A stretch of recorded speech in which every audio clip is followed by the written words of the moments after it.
Olá, o Opinião Livre está no ar. O tema de hoje é transplante de útero, uma realidade no mundo e agora no Brasil como uma experiência.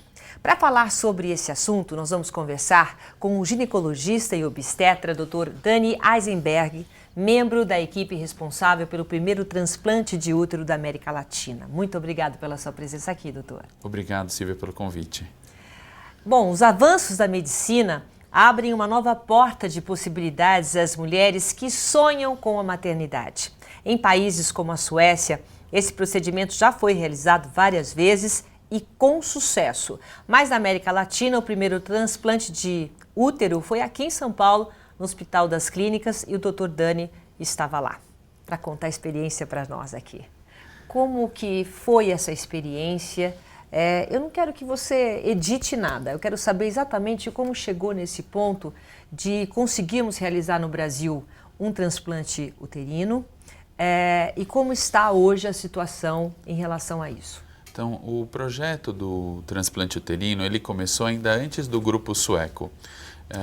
Quando teve o transplante na Turquia, que foi em 2011, quando a gente teve a notícia aqui no Brasil, eu tomei a iniciativa de procurar um colega acostumado com a parte dos transplantes, que a gente dominava a parte do útero, mas a gente precisaria do know-how dos transplantes. Foi aí que se começou uma parceria importante entre o Centro de Reprodução Humana da USP e a disciplina de transplantes, né, através do Dr. Wellington Andraus. Então, nós começamos os nossos estudos no final de 2013. A partir de 2014, nós começamos a realizar estudos com animais. O melhor modelo depois do macaco para se estudar o útero é a ovelha. Ovelha. Isso. E nesse ínterim, nesse meio tempo, apareceu a notícia dos transplantes na Suécia. Até então Eles foram os primeiros? O primeiro transplante de útero, na verdade, foi na Arábia Saudita, em 2002, que não teve sucesso. O órgão teve que ser retirado depois de 3 meses. Depois teve o transplante da Turquia, que foi feito em 2009. A paciente chegou a engravidar, mas o neném não chegou a nascer. Infelizmente, ela teve um abortamento. E aí o sueco publica em 2014 9 transplantes de útero com doadora viva, ou a maioria dos casos a mãe doando para a filha. E desses 9 transplantes já tiveram 6 nascimentos. Olha que beleza, quer dizer, aí sim a gente pode considerar sucesso. Sim, né? Foi a primeira vez que a gente teve aí o nascimento de crianças através do transplante de útero. O transplante de útero ele vem através de uma nova ideia, que são transplantes de órgãos não vitais, como o transplante de mão, como o transplante de pele, que são transplantes que melhoram a qualidade de vida, mas que não é um órgão fundamental para aquela paciente poder viver. Né? Como é muito importante para a mulher a maternidade, ele vem de encontro a isso. Mas o útero não é um órgão vital, a não ser para a maternidade. Sim, mesmo na Suécia, depois dos nascimentos, se a pessoa não tem o desejo de ter mais filhos, o órgão é retirado logo após o parto. Porque essa é a função dele. Tiveram alguns casos em que o órgão foi mantido e que a paciente chegou a engravidar uma segunda vez com o mesmo órgão. Então, porque enquanto ela está com o útero transplantado, ela precisa usar vários remédios para evitar uma rejeição desse órgão. Mas o útero ele não produz hormônios, a única função dele seria relacionado aí à gravidez. E como que foi feito aqui no Brasil? Como é que vocês chegaram nesse processo? Quem foi, né, a pessoa? Porque é uma experiência, né?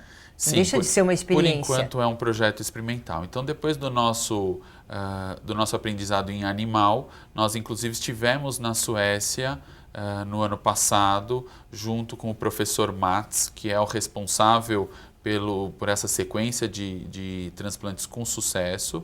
Eu e o Dr. Wellington, nós fomos apoiados pelos nossos chefes, o professor Baracá da ginecologia e o professor Carneiro do grupo de transplante hepático, que nos apoiaram. Nós desenvolvemos um projeto de pesquisa, submetemos ao Comitê de Ética do hospital, a um Comitê de Ética em Brasília e ao Serviço Nacional de Transplantes. Então nós desenvolvemos, por enquanto, é uma modalidade experimental. Nós temos autorização para fazer 3 transplantes e foi realizado até o momento o primeiro, não teve rejeição até o momento. Esse transplante foi realizado em setembro do ano passado, em setembro de 2016. Desde então, depois de 37 dias a paciente menstruou pela primeira vez e desde então ela vem menstruando mensalmente, o que mostra que o órgão é viável. Né? O órgão está funcionando normalmente, aparentemente. Mas ela fez esse transplante para poder preparar para poder ter uma gestação. No começo você transplanta, depois você aguarda um período aí de em torno de 7 a 9 meses para ver se não vai ter a rejeição do órgão transplantado, para depois você poder começar a colocar embriões que foram congelados antes do transplante. Então, as pacientes do nosso estudo são pacientes que nasceram sem útero. Isso que eu queria perguntar. Isso é chamado... É o perfil da paciente. Sim. São mulheres que nasceram já sem útero. Como é que chama a mulher que nasce? Chamada síndrome de Rokitansky. Podem ter outras malformações associadas, né? Pode ter alterações ósseas, dos rins e mesmo cardíacas. As nossas pacientes, a única malformação que elas têm é que elas nasceram sem útero. Nós utilizamos no nosso trabalho pacientes jovens, com menos de 35 anos. Okay.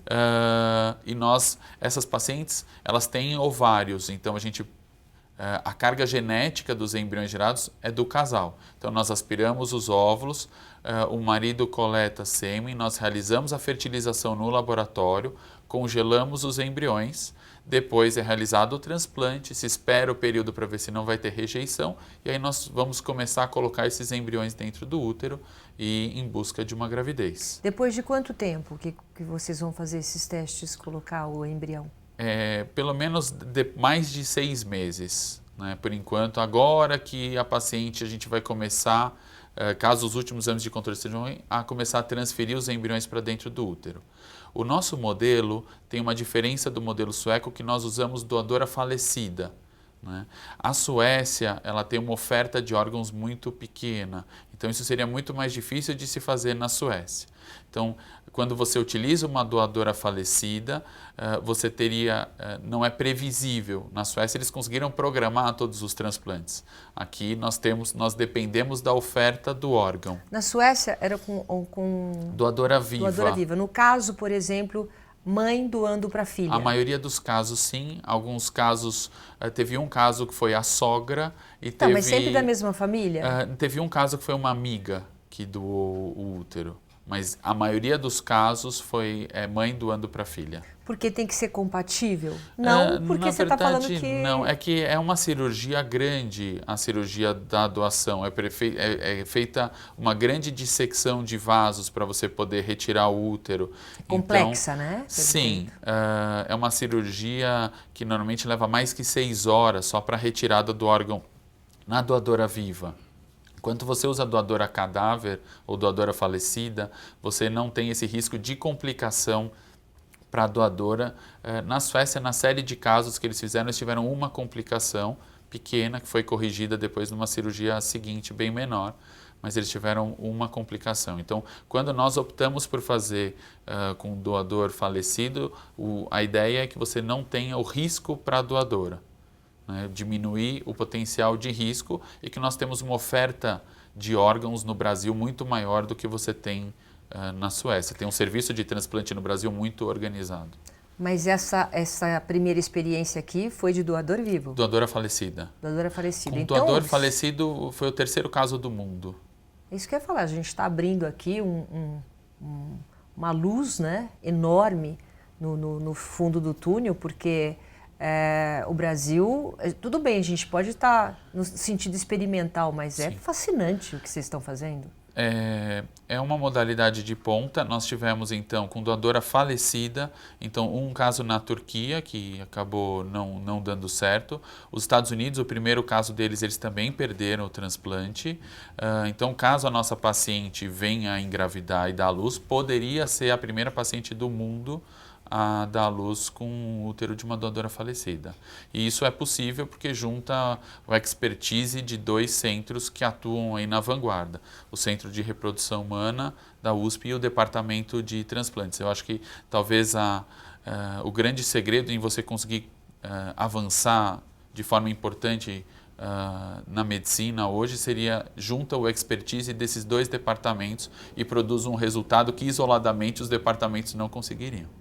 Doutor, quando a gente faz o transplante, você falou que no transplante é tudo muito organizado. Quando você fala que é organizado o transplante no Brasil, é geral? Eu sou da área da reprodução humana e não originalmente da área de transplantes. Eu acabei entrando, tenho um conhecimento... Até para entender, né? Por causa, porque você tocou nesse assunto. Você tem uma central nacional de transplantes, você tem uma lista de transplantes que é muito clara e transparente, você tem critérios de prioridade, quem vai ser transplantado primeiro ou não. A paciente que doou o útero, ela não doou só o útero, ela doou o coração, doou o fígado, doou os rins e doou o útero. Então, a mesma paciente pode ajudar muitas pessoas. Gente. Então, quanto mais a gente puder divulgar a ideia da doação de órgãos, isso pode beneficiar não só o transplante de útero, mas diversas outras pessoas que aguardam muitas vezes na fila, às vezes não tem na família uma pessoa compatível, e é um serviço muito claro, acho que as pessoas é realizado de forma muito ética, então as pessoas hoje em dia devem cada vez mais doar órgãos. É um momento difícil para a família na hora que tem um falecimento, mas é muito importante essa conscientização de sempre que possível, né? Nem sempre é possível, depende da causa de morte, das condições do órgão, mas sempre que possível, se a família puder doar os órgãos, não para ajudar só o transplante de útero, mas para ajudar muitas pessoas que aguardam na fila de transplante, e envolve muitos hospitais, muitas equipes, às vezes as equipes de transplante vão pegar órgãos em outros estados. Uma operação, desculpe, de guerra, né? É uma operação muito grande, são pessoas que dedicam a sua vida a isso, porque você pode ter a oferta de órgãos a qualquer momento, né? E tem pessoas disponíveis que se deslocam para pegar esses órgãos, para levar para os hospitais até onde vão ser realizados os transplantes. É realmente um trabalho muito bonito. Por que você disse que no Brasil isso é muito possível? As pessoas, normalmente, tem esse lado de voluntariado, de querer, as famílias, elas aceitam a doação de órgãos melhor do que em outros países? Primeiro que isso é regulamentado, segundo que a gente tem uma população muito grande, e a terceira parte seria que os serviços se comunicam, tem uma lista única, bem estabelecida, tem bastante regra e tem a oferta. Infelizmente, nós temos aí falecimentos todos os dias e com uma população muito grande. Enquanto, só na cidade de São Paulo nós temos aí 12, 15, 16 milhões de habitantes, enquanto a gente teve em Gotemburgo, que é a segunda maior da Suécia, ela tem 500 mil habitantes. Nossa, que diferença. Então, realmente, a oferta é muito diferente. Agora, no caso do útero, até acontecer esse primeiro transplante, o útero não era utilizado, né? Hoje já se pensa nisso depois da cirurgia que vocês realizaram no Brasil. Sim, a gente tem, a partir dessa cirurgia, desse protocolo de pesquisa que começou, teve um estudo para se mostrar como a gente colocaria isso no questionário, como se abordar as famílias que não tem nenhum tipo de transmissão genética por você doar o útero, né? A gente tinha uma preocupação que a pessoa ficasse preocupada em, quando doasse o útero, ter algum tipo de transmissão genética para outra pessoa. Sim. E quando é simplesmente um órgão que vai albergar o bebê, mas não vai ter, né? A gente tinha a preocupação que a pessoa pensasse, nossa, será que eu vou doar o útero, então eu vou encontrar um irmão dia por aí? Sim. É simplesmente um órgão que alberga a gestação, então não tem nenhum risco de transmissão genética, né? As famílias podem ficar bastante sossegadas quanto a isso. Quer dizer, o útero é uma caixinha. É aquela caixinha, não tem nada ali que vá comprometer no sentido de passar a parte genética, é o óvulo e o espermatozoide, é a fertilização colocado ali e acabou. Isso. Ele simplesmente serve para gerar o embrião, né? O que acontece quando você usa doador falecido, como não é algo programado, você tem que ir até onde a pessoa está, né? A pessoa que faleceu, para retirar o útero. Então, no nosso caso, foram 4 horas até na captação do útero, tem que voltar para o hospital onde foi realizado o transplante, no caso foi realizado no Hospital das Clínicas da Faculdade de Medicina da USP, e aí foram mais 10 horas para colocar o útero e deixá-lo funcionante. Então, o que preocupa em relação à doadora viva é que esse intervalo que a gente chama de tempo de isquemia fria, ou seja, o tempo que o órgão fica sem receber sangue e oxigênio. Quando é doadora viva, como é algo muito planejado, esse tempo é menor. Com doadora falecida, a gente não sabe qual é esse tempo máximo, porque a gente acaba levando mais tempo, porque você precisa ir retirar o órgão, ter um tempo de deslocamento e o tempo até você colocar o órgão de volta. Bom, eu vou fazer um rápido intervalo comercial, um instantinho só a gente já volta, tá? Nós estamos falando de transplante de útero. Até já.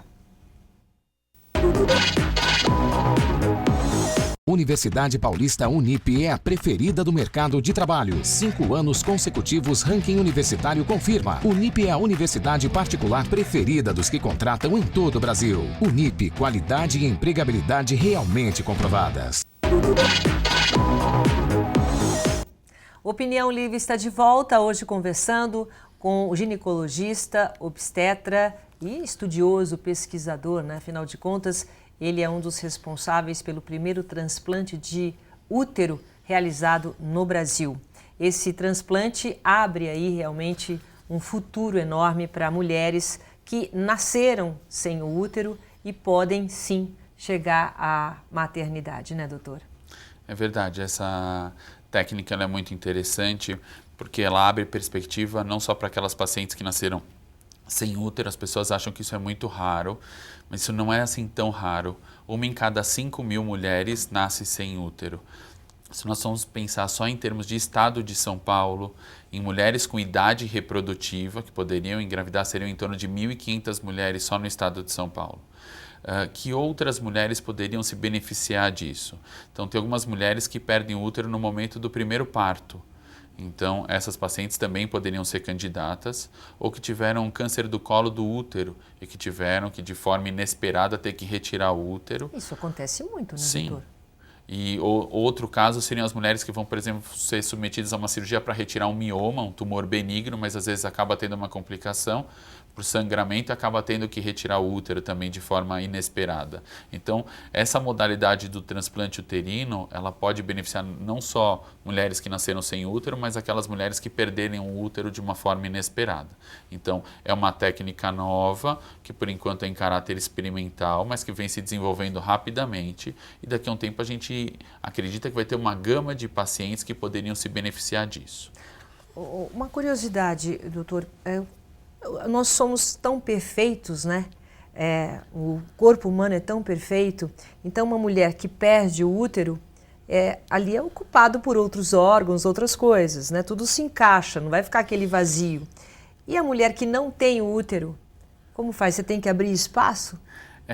Normalmente, como o útero ele está numa cavidade ampla, quando a pessoa nasce sem útero, aquele espaço acaba sendo ocupado, vocês acabam ocupando aquele espaço, mas um espaço normalmente vazio. Nós temos que abrir um espaço para a colocação do órgão, mas essas pacientes acabam tendo aí uma acomodação dos órgãos, então isso não acaba tendo problema, não é uma estrutura, uma cavidade fixa, né? Você consegue. Isso seria muito mais complexo se você fosse realizar num homem, né? Porque já nós fomos perguntados, né, se isso poderia ser realizado em homem, mas a técnica que foi descrita é realizada para mulheres. O homem tem um aspecto hormonal muito diferente e tem um formato de bacia muito diferente. Então, para se desenvolver o transplante de útero para homem, teria que ser uma nova cirurgia que não foi desenvolvida até o momento e que seria muito mais complexa. Nossa, doutora, que ponto estamos chegando? Quer dizer, tem pessoas que já estão perguntando, lógico, porque faz sentido a pergunta, né? Se você pode colocar o útero, então pode colocar. Homem também vai poder ter filho daqui para frente. A partir do momento em que se começou a realizar a cirurgia de mudança de sexo, as pessoas começaram a perguntar se isso poderia ser aplicado da mesma forma para os homens, mas isso precisaria de ser desenvolvido uma nova cirurgia. A técnica que foi descrita, ela utiliza a anatomia da mulher, né, com ligamentos, estruturas de sustentação do útero, porque não basta você colocar o útero dentro da pelve, você precisa fixá-lo para que ele não caia pela vagina. E para que ele não se desprenda. Porque então, ele é pequeno? O útero seria o útero não gravídico, é mais ou menos do tamanho de uma pera. Né? Ao longo da gravidez ele cresce bastante, mas é um órgão pequeno. Normalmente ele pesa em torno aí de 70, 90 gramas. E quando você coloca o útero dentro da mulher, as ligações todas, tudo isso de alguma forma se encaixa? A parte hormonal, é o que a gente estava falando, sente a presença de um novo órgão e o corpo se adapta a isso a ponto de gerar depois uma criança? Sim, a gente não tem, por enquanto a gente não teve até hoje uma gestação com órgão de doadora falecida. Mas o que a gente vê, inclusive no nosso caso... Que vai ser agora a primeira vez, né? Se Deus quiser. O que a gente vê é, nós quando colocamos o útero, nós fazemos 2 ligações de artéria e mais 2 ligações de veias. Não tem uma ligação nervosa. Então a pessoa não percebe, vamos dizer, o órgão. Tem as ligações vasculares, mas não tem ligações nervosas. Mas a nossa paciente, mesmo sem ligações nervosas, isso desencadeia alterações hormonais que ela sente, por exemplo, quando ela vai menstruar. Mesmo ela não tendo ligações nervosas nesse útero.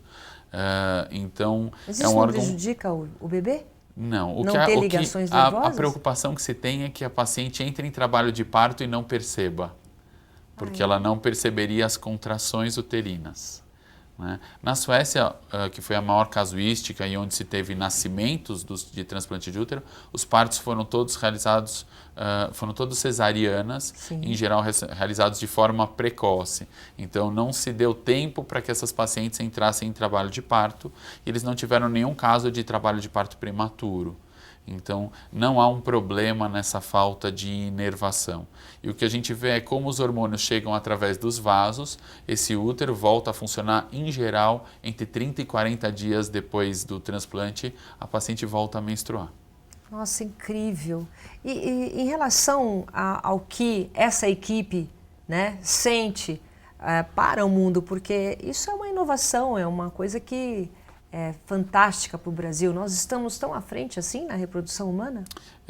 Eu acho interessante você falar em equipe, porque é um time muito grande. Então nós tivemos diversos cirurgiões, tem infectologista, patologista, embriologistas. Foi um grande time que participou para que se fizesse, para que isso pudesse ocorrer. Né?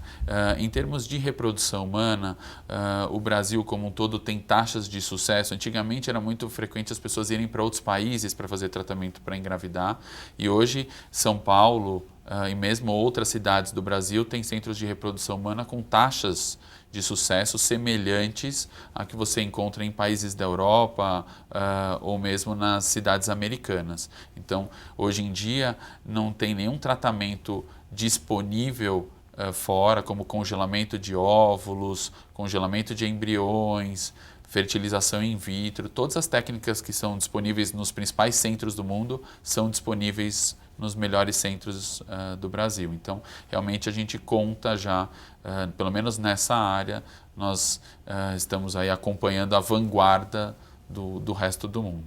Doutor, hoje em dia o que mais se vê, o que mais se encontra, até em relação a uma geração de mulheres que demoraram, né, para ter seus filhos, são mulheres querendo engravidar, né, mais tarde.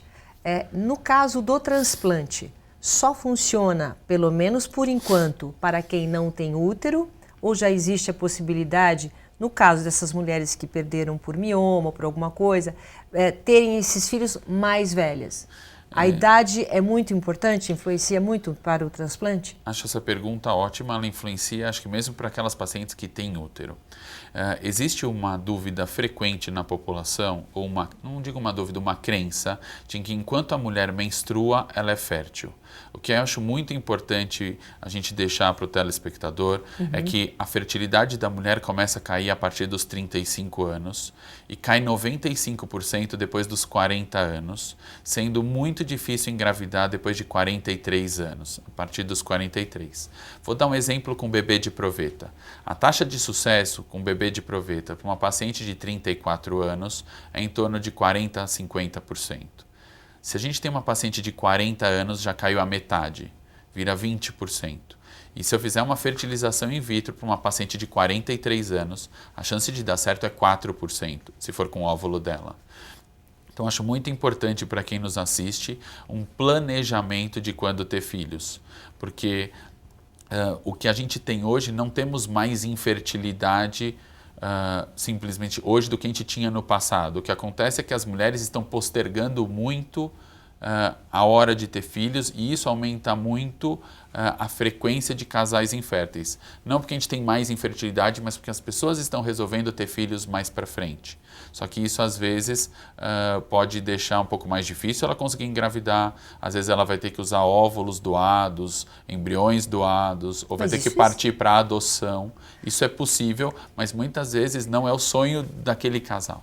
Mas eu tenho visto tantas mulheres acima de 45, 50 que estão fazendo, né, essas manobras, vamos dizer, usando óvulos e estão engravidando. Quer dizer, o fato de ser mais velha não está impedindo. Tem mulher com 50 anos que está tendo filho. A maioria das pacientes que tem assim, uma idade bem avançada que engravida, em geral usa óvulos de doadora.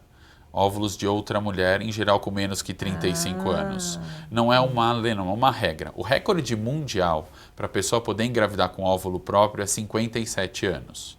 Teve uma brasileira que com 54 teve trigêmeos. Isso quer dizer que é possível, mas não que é provável. Então é muito difícil para a maioria das mulheres conseguir engravidar a partir dos 43. Ah, mas eu conheço. Sim, é possível, mas é muito pouco provável. A maioria das mulheres que engravidam com idade mais avançada, ela poderia engravidar até na menopausa com óvulo de doadora. Porque se uma mulher usa óvulo de doadora, ela tem a mesma chance de gravidez que quem doou os óvulos. Sim. Então o recorde mundial é na Índia, em que uma senhora de 70 anos engravidou de gêmeos com uma doadora de 18 anos. Então isso é possível. Se isso deve ser feito ou não é algo que o Conselho Federal de Medicina sugere que mulheres com mais que 50 anos não deveriam engravidar, mas isso não tem força de lei. É uma recomendação do Conselho Federal de Medicina. O útero envelhece? O útero envelhece, mas muito menos do que os ovários. A gente sabe que existe uma capacidade reprodutiva menor e por isso que mulheres, às vezes, depois dos 40, têm mais chance de ter parto cesárea do que parto vaginal. Porque as contrações do útero, o útero é um órgão muscular, né, elas se tornam mais ineficazes. Então, depois dos 40 anos, a gente tem chance de ter uma gravidez com um pouco mais de risco, né, é uma gravidez que deve ser bem planejada, a pessoa não deve estar fumando, a pessoa deve engravidar com o peso ideal ou o mais próximo possível do peso ideal e tem uma chance um pouco maior de parto cesariana por causa dessa disfunção que pode ter o útero na hora do parto por causa da idade. Quer dizer, tudo é possível, né? Os sonhos são possíveis, a medicina, a tecnologia está ajudando, cada vez mais tem mulheres que ainda estão congelando os óvulos. Isso aí, tudo pode continuar fazendo, né? Enquanto o transplante não for realmente uma coisa corriqueira dentro da nossa realidade, né? Nós temos, inclusive, ainda em caráter experimental, alguns centros no Brasil fazendo transplante de tecido ovariano, congelamento de tecido ovariano, também, por exemplo, para meninas que vão passar por uma quimioterapia e ainda não menstruaram, isso ainda é experimental. A medicina reprodutiva vem avançando bem. Quando a pessoa, hoje em dia a gente tem cada vez mais mulheres congelando óvulos para preservar o seu potencial de fertilidade. Não é uma certeza que ela vai engravidar no futuro, mas é uma boa chance caso o príncipe encantado ainda não tenha aparecido. Então a gente sugere para aquelas mulheres que chegaram aí nos seus 34 anos, 35, a gente congela até os 40 anos, pode congelar depois, mas o melhor resultado até antes dos 35, que ela congele óvulos, que ela tem uma boa possibilidade de gravidez no futuro com esses óvulos, porque se ela tem 45 anos e usa o óvulo dela congelado de 34, ela vai ter a mesma chance de gravidez de 34 anos e não de 45. Só para terminar, que a gente está no finalzinho. Guarda o óvulo, mas tem que fazer essa fertilização até quando? No máximo 50? 45? É recomendado que o mais breve possível e de preferência até os 50 anos, mas o que a gente sugere para as pessoas é não deixarem para engravidar muito para frente, que podem aparecer outros problemas de saúde, como hipertensão, diabetes, que podem colocar aquela gravidez em risco, tanto a mãe quanto a criança. Ok. Muito obrigada pela aula que você deu aqui. Imagina, muito obrigada pela sua presença, tá? Obrigado. O nosso Opinião Livre de hoje fica por aqui. Obrigado pela sua companhia e até o próximo. Tchau.